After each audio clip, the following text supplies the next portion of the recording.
Hello friends, I am doctor Prerna Shah from motherhood hospital. Last video में हमने देखा कि मेनोपॉज क्या है और उसमें क्या सिम्टम्स रहते हैं। आइए देखते हैं कि एग्जैक्टली मेनोपॉज होता क्यों है। तो उसका साइंटिफिक रीजन देखें तो बाय बर्थ कोई भी फीमेल को एक लिमिटेड नंबर ऑफ एग्स मिले हैं और जब मेंसेस शुरू होता है तो हर महीने वो एग प्रोड्यूस होता है, ओव्यूलेट होता है और मेंसेस आता है।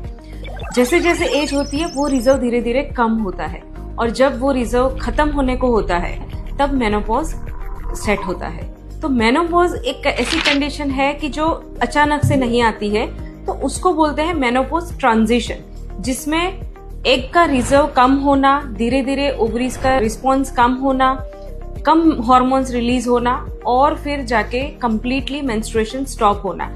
तो जब एक साल के लिए मेंसेस नहीं आता है और जहां प्रेगनेंसी होने के, नेचुरल कंसीव होने के चांसेस ऑलमोस्ट 0 हो जाते हैं, तो उसको मेनोपॉज बोलते हैं। मेनोपॉज की यूजुअल एज होती है 45 टू 55, लेकिन कुछ कुछ कंडीशंस है जिसमें मेनोपॉज अर्ली भी आता है, जैसे कि यूट्रस एंड ओवरीज हमने जल्दी निकाल दिया है कुछ रीजन से, कोई मेडिकल कंडीशन की वजह से, या किसी पेशेंट को कैंसर की वजह से कीमोथेरेपी या रेडियोथेरेपी की जरूरत पड़ी है, और कुछ केसेस होते हैं जिसमें जेनेटिक म्यूटेशंस होता है और एक्सट्रीम स्ट्रेस में भी अर्ली मेनोपॉज सेट होता है। तो ये पेशेंट्स को मेनोपॉज 40 से पहले सेट होता है, तो उसको प्रीमेच्योर मेनोपॉज बोलते हैं। जनरली मेनोपॉज जो कंडीशन है वो सेट होने में काफी बार 2 से 8 साल लगते हैं। तो अच्छे से ये पीरियड को मैनेज करना बहुत जरूरी है, क्योंकि एक चैलेंजिंग फेज है फीमेल की लाइफ के लिए।